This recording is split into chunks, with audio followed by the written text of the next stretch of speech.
देखी लोगी रोनी के एगो मरवा गीत के गीत गा के सुनावा तनी आ सुनी लोगी। अरे कहाँ के बसावा रे कहाँ के बसिला वा गरेले कौन पापा मारो। अरे कहाँ के बसावा रे कहाँ के बसिला वा गरेले अपन चाचा मारो। अरे पटना के बसा वारे छपरा के बसिला वा गरेले मनोज पापा मारो। अरे छपरा के बसा वारे रेवतित के बसिला वा गरेले अरविंद चाचा मारो। अरे मरावा गारो तो पापा गोइनी लोराई ढरेला नयनवा से लोर।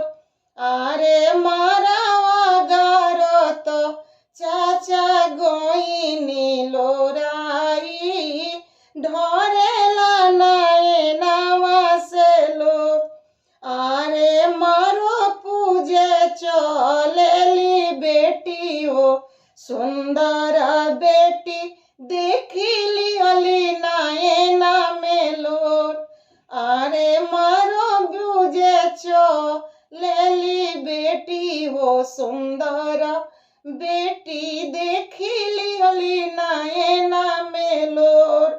अरे मोरो न पूजे बेटी पापा लोर पूछेली काहे पापा नाये न में लोर। अरे मोरो न पूजे बेटी चाचा लोर पूछेली काहे चाचा नाये न में लोर। आहे मोरो न पूजे बेटी भैया लोर। अरे किया रौराए पापा खेतावा बेचैले करजा भइले बहुत। आहे किया रौराए पापा खेतावा बेचैले करजा भइले बहुत। आहे किया रौराए चाचा नामावा खराब भइले काहे रौरा नाये न में लोर।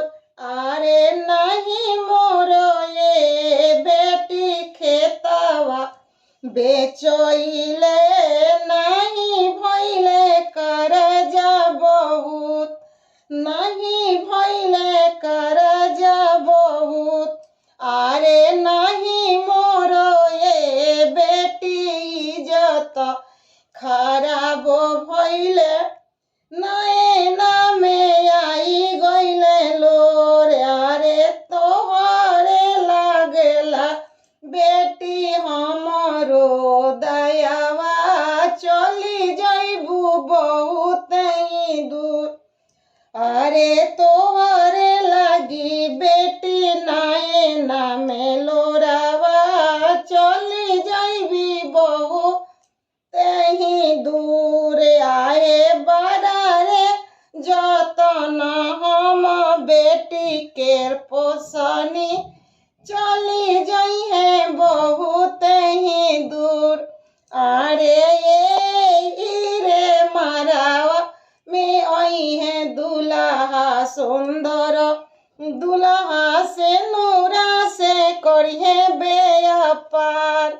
आहे यही रे मोरवा आई है दूल्हा सुंदर दुल्हा सिंदूरा से करिए बेवपार।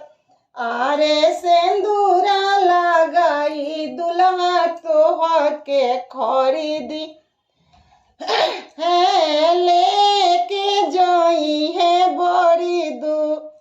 अरे सिंदूरा लगाई दुल्हा तोह के खरीदी है लेके जाई है बहुत ही दूर।